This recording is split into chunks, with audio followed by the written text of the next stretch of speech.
হর হর মহাদেব। ওম নমঃ শিবায়। কেমন আছেন আপনারা সবাই? আমি দীপ্তেজ বি মণ্ডল। সিংহ রাশির জন্য আগামী যে 9 মাস আসছে, সেই 9 মাস কেমন থাকবে, মানে 9th মান্থ। 9 মাসেতে আপনাদের কি কি আছে, কি কি নেই, সেই নিয়ে এই ভিডিও। যদি ভালো লেগে থাকে তাহলে লাইক, কমেন্ট, শেয়ার, সাবস্ক্রাইব করতে ভুলবেন না। প্রথমেই বলি, আপনাদের জন্য রোম্যান্স ভরপুর আছে এই 9 মাসেতে। জুন মাস বিশেষ করে খুব ইম্পর্ট্যান্ট থাকবে। যেটা চলে যাচ্ছে, মানে চলে গিয়েছে ইনফ্যাক্ট, সেই জুন মাস ইম্পর্টেন্ট থাকবে। কিন্তু সামনের যেহেতু এটা চলে গিয়েছে, তাই সামনের জুন মাস যখন আসবে, জুন মাসটা যখন আসবে 26-এ, তখন সেটা ইম্পর্টেন্ট থাকবে। ওকে, তার সাথে সাথে বলি, আপনাদের জীবনে এমন কিছু আছে যেটার জন্য ওয়েট করতে হবে। আপনাদের খুশি তো আছে, খুশি আছে এই 9 মাসে, টাকা আছে, আনন্দ আছে, কিন্তু সবটার জন্য জয়ফুল টাইমের জন্য আপনাদের ওয়েট করতে হবে। কারণ আপনাদের সেই আনন্দের দিকে খুব খারাপ নজর দিয়ে আপনার শত্রুপক্ষ দাঁড়িয়ে রয়েছে। তাই হেল্পিং হ্যান্ডের জন্য কারোর না কারোর হেল্প তো আপনার লাগবেই। গাইডেন্স তো আপনি নিয়ে কাজ করলে তবে আপনি বুঝতে পারবেন যে আপনাদের অপরচুনিটি আপনারা গ্র্যাব করতে পারছেন। আপনাদের লাভ লাইফে হোক কিংবা ম্যারেজ লাইফে হোক, গ্রোথ আছে, মানে ভালোভাবে সাংসারিক জীবন আপনারা সুখে কাটাতে পারবেন। ভালোবাসা আপনাদের বাতাসে বাতাসে ভরে থাকবে। আপনাদের জীবনে সেপ্টেম্বর মান্থ খুব ইম্পর্ট্যান্ট থাকবে। সামথিং কিছু বেটার হবে, টাকা পয়সাও হাতে আসবে, কমিউনিকেশন ভালো হতে পারে। তবে পাস্টের কোনো রকম কথা তুলবেন না। যতটা পারবেন রাস্তায় লাল কুকুর কালো কুকুরদের খেতে দিন। নিজের মনের কথা শুনে কাজ করুন। আর বেড়াতে যাওয়ার সুযোগ পাবেন। যতই জালে কেউ জড়ানোর চেষ্টা করুক না কেন, আপনি বুঝতে পারবেন ঈশ্বরের দৈবিক শক্তি আপনার হয়ে কাজ করছে। তবে গাজর খাওয়া আপনাদের জন্য ভালো হবে। প্রাইভেট পার্টে কিছু একটা প্রবলেম হতে পারে, ডক্টর দেখিয়ে নেবেন। তার সাথে সাথে একটা কথা বলবো যে কেউ কোনো গুড নিউজও পেতে পারেন। যদি চান মা হতে, তাহলে অবশ্যই গুড নিউজ পাবেন। কোনো গসিপ, আপনারা এমন কোনো কথা হয়তো বাইরে কারোর সাথে ডিসকাস করবেন যেটা নিয়ে সে গসিপ করতে পারে, তাই একটু সাবধান। বা জুন মাসে তেমন ধরনের কিছু হয়েছে, তার থেকে রিকভারি টাইম আপনারা পাবেন।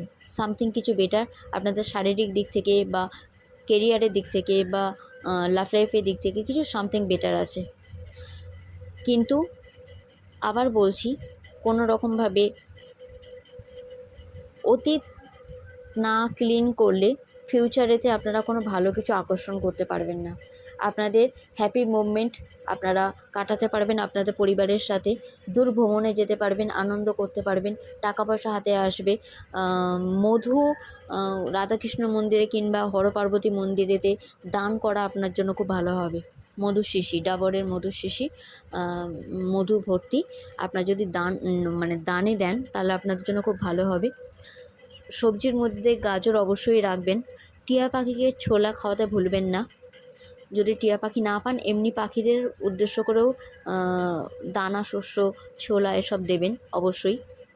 আর অ্যাঞ্জেল ম্যাজিক বিগিনস নাও, অ্যাঞ্জেল ম্যাজিক বিগিনস নাও, এই মন্ত্র জপ করবেন আপনারা, আপনাদের জন্য খুব ভালো হবে। বৃক্ষরোপণ করতে ভুলবেন না। তার সাথে সাথে বলবো, কথাবার্তা, কমিউনিকেশন, কিভাবে বলছেন, কোথায় কাকে কতটা কথা বলছেন, কার সাথে কি কথা বলছেন, একটু বুঝে সুঝে। কারণ টাকা পয়সার কথা লিক আউট করবেন না, তাহলে কিন্তু প্রবলেম হয়ে যাবে।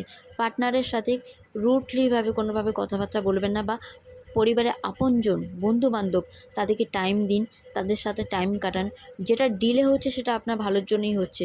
কারণ ওত পেতে রয়েছে জালে জড়ানোর জন্য, যে কখন আপনি একটা ভুল পা ফেলবেন আর আপনাকে তারা বাগে পেয়ে যাবে।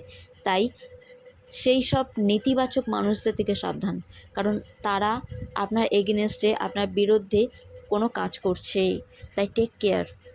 শারীরিক দিক দিয়ে অসুস্থ করারও চিন্তাভাবনা তাদের রয়েছে, মান সম্মানে আঘাত দেওয়ারও তাদের চিন্তাভাবনা রয়েছে। তাই এই 9টা মাসে খুব বুঝে সুঝে পা ফেলবেন, সাবধানে পা ফেলবেন। কারণ আপনাদের একটা পদক্ষেপ আপনাদেরকে অনেকটা উঁচুতে তুলে নিয়ে যাবে। মানে আপনাদেরকে মান সম্মান, প্রতিপত্তি, ধন মানে সম্পন্নতাতে ভরিয়ে তুলবে। তাই আপনারা চেষ্টা করবেন যখনই আগস্ট মাস আসবে, তখন আগস্ট মাসে 8 তারিখে বা 28 তারিখে বা 8 নাম্বার যখন এমন আসবে, তখন আপনারা তীর্থ ভ্রমণ করার চেষ্টা করবেন। টাকা মানে পুণ্যকর্ম করা, চ্যারিটিতে দেওয়া, এমন কোনোভাবে কাজ করবেন। আর যারা আপনার হিতাকাঙ্ক্ষী তাদের সাথে টাইম কাটাতে ভুলবেন না, তাদের কৃতজ্ঞতা জানাতে ভুলবেন না, আর তাদের কাছ থেকে গাইডেন্স নিতে ভুলবেন না। দুর্গা দুর্গা দুর্গা।